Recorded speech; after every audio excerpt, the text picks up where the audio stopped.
ओम शांति। 18 दिसंबर 2021 प्रातः मुरली। आज बाबा ने कहा, मीठे बच्चे, श्रीमत कहती है पढ़ाई पर पूरा पूरा ध्यान दो। पढ़ेंगे लिखेंगे तो बनेंगे नवाब, अर्थात दिल तख्त नशीन बन जाएंगे। प्रश्न है, सर्विस की वृद्धि न होने का कारण क्या है? उत्तर है, अगर सर्विस करने वाले बच्चों में देह अभिमान आ जाता है, थोड़ी भी सर्विस की और नशा चढ़ गया कि मैंने फलाने को ज्ञान दिया, तो सर्विस वृद्धि को नहीं पा सकेगी। बच्चे यह भूल जाते हैं कि इनको बाबा ने टच किया है। देह अभिमान ही सर्विस को बढ़ने नहीं देता है। इसीलिए बाबा बार बार युक्तियाँ बताते हैं कि देही अभिमानी भव। आज गीत बजा है, हमें उन राहों पर चलना है जहाँ गिरना और संभलना है।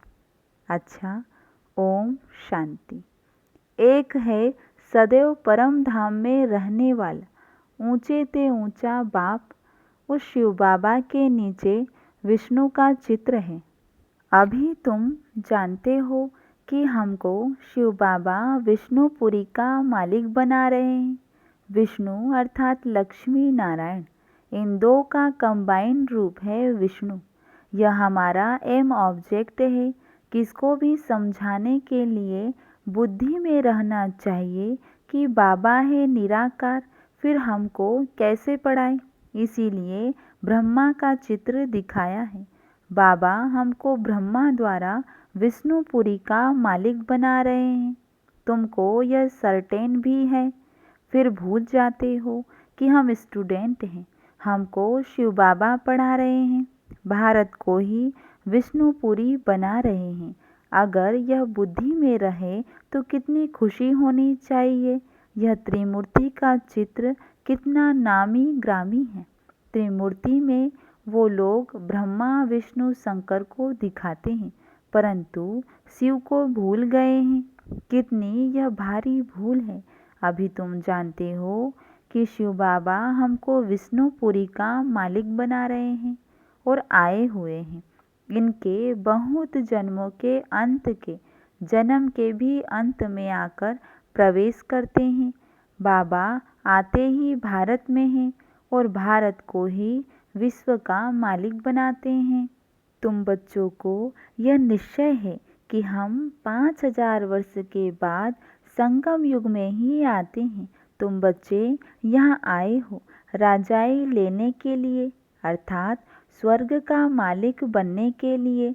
यह तो तुम बच्चों को मालूम है कि भारत में सिर्फ एक ही धर्म था उस समय और कोई धर्म नहीं था, तो कितना नशा चढ़ना चाहिए और देवी गुणों की धारणा भी करनी चाहिए।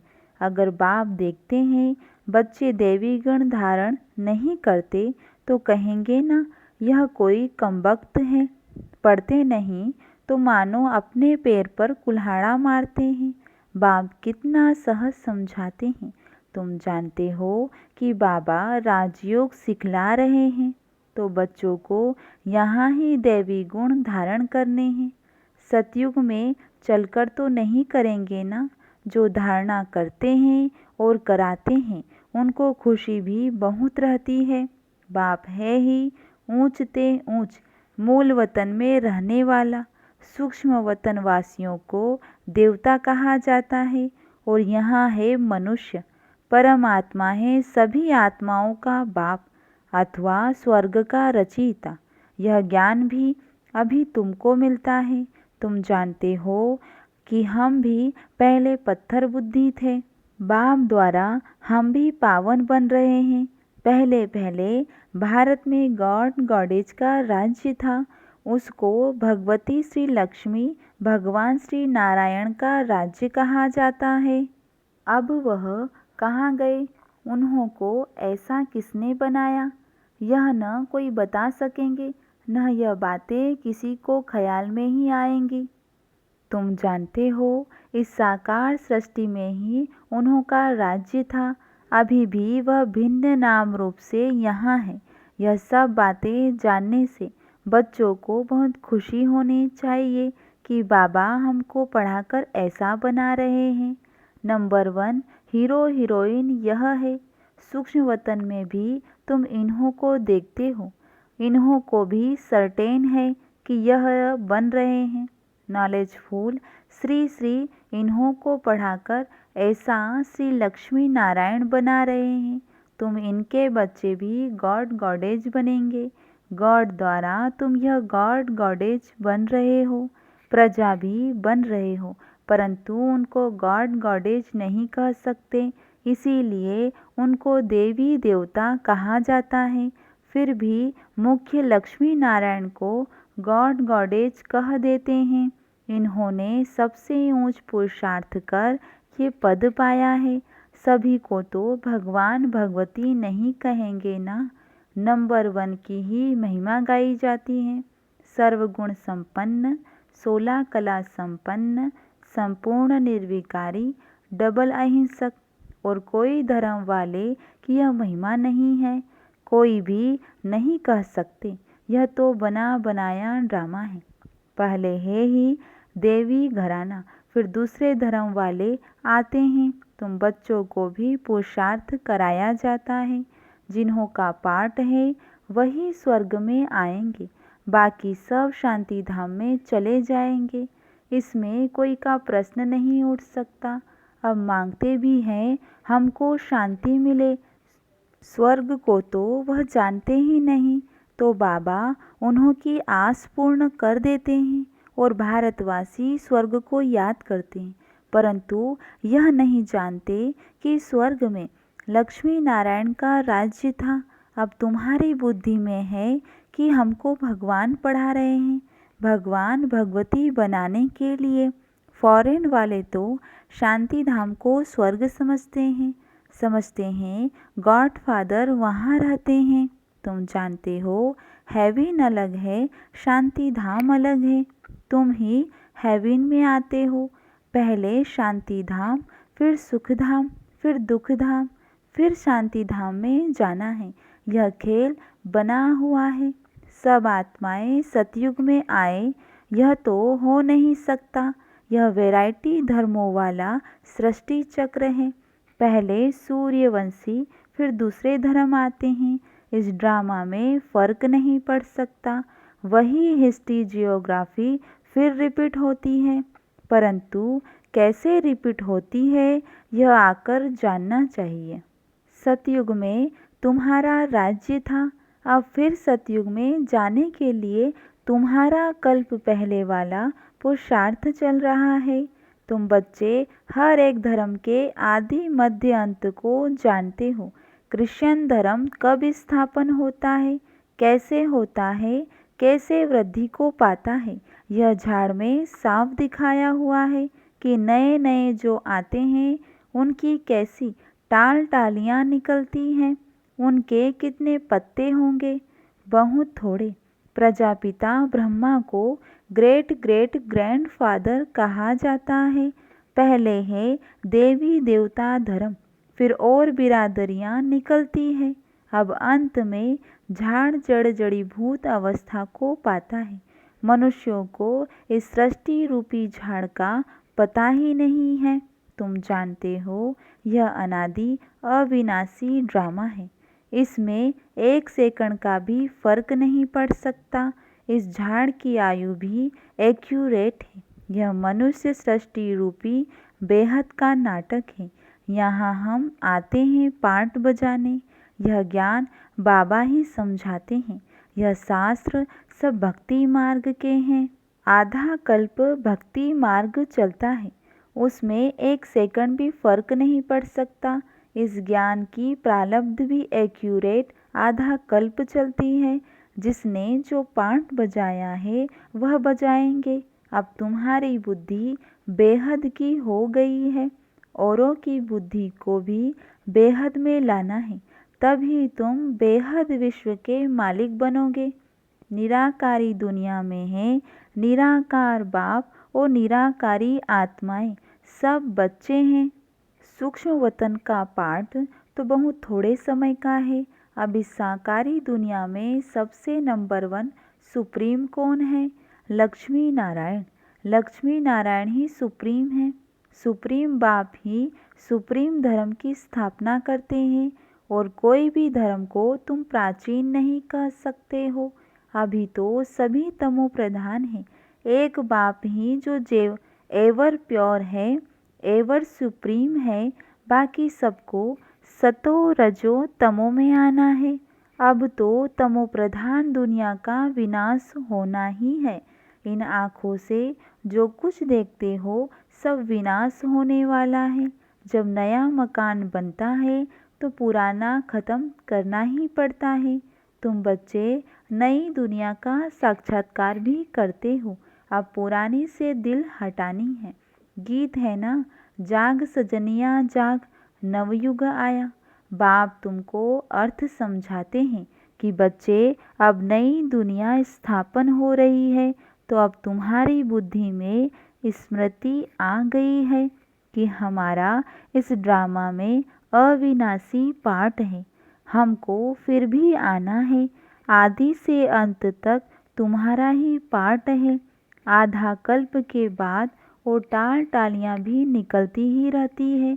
जब टालियाँ निकलती है और जब बंद हो जाएंगी तब समझना कि वहाँ से आना बंद है, फिर यहाँ से जाना शुरू हो जाएगा। फिर यह सब इतनी आत्माएं कहाँ जाएंगी, यह तुम बच्चे जानते हो।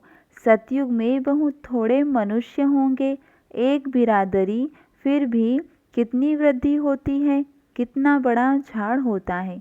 अभी सभी तमोप्रधान मनुष्यों का नाटक है अथवा कांटों का जंगल है। यह मनुष्य सृष्टि झाड़ एकदम विनाश नहीं हो जाता। भल कितने भी तूफान आए परंतु एकदम विनाश नहीं होता, परिवर्तन जरूर होता है। अब तुम बच्चे कांटे से फूल बन रहे हो, यह बात भी जब धंधाधोरी में जाते हैं तो भूल जाते हैं। जिनको धारणा होती है वह सारा दिन विचार सागर मंथन करते रहते हैं कि कैसे हम सबको बाप का परिचय दे, सर्विस करे अथवा कांटों को फूल बनाए। बाप सबसे बड़ा धर्मात्मा है जो साधुओं का भी उद्धार करने वाला है। बाप जब तक साकार में न आए तो मनुष्यों का उद्धार कैसे हो? बाकी प्रेरणा से थोड़े कुछ होगा। तो बाबा आकर सारा ज्ञान देकर तुमको त्रिकालदर्शी बनाते हैं। तो तुम बच्चों को कितना नशा रहना चाहिए। बाबा बहुत युक्तियाँ बताते हैं कि ऐसी ऐसी सर्विस करेंगे तो बहुतों का कल्याण होगा। बाप को याद करो तो विकर्म विनाश हो जाएंगे और चक्र को याद करो तो चक्रवर्ती राजा बन जाएंगे। औरों को भी बताते जाओ। जैसे पढ़ाई से मनुष्य बैरिस्टर बन जाते हैं, तुम मनुष्य से देवता बन जाते हो। बाबा कहते हैं अगर आप समान नहीं बनाते तो गोया सर्विसेबल नहीं बने हो। सर्विस किसकी छिपी नहीं रह सकती, तुम्हारा भी अंत में प्रभाव निकलेगा।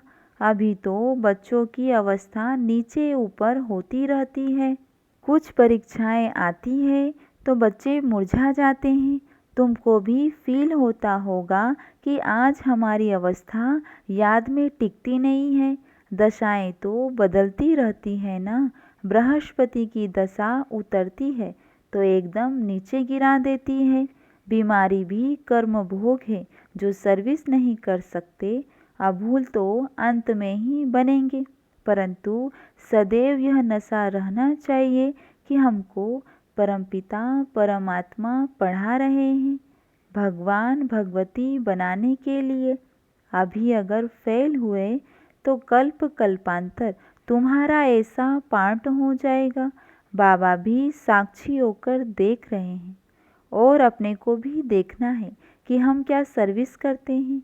कभी कभी माया बच्चों को थप्पड़ लगा देती है। श्रीमत पर न चलने कारण माया मार मार कर मुर्दा बना देती है। सर्विस भी नहीं कर पाते हैं। नहीं तो देख भी रहे हो कि माताएं कितनी सर्विस करती है। कोई कोई तो देह अभिमान में आकर कहते हैं हमने इनको ज्ञान दिया, यह भूल जाते हैं कि बाबा ने इनको टच किया बच्चों का नाम बाला करने लिए।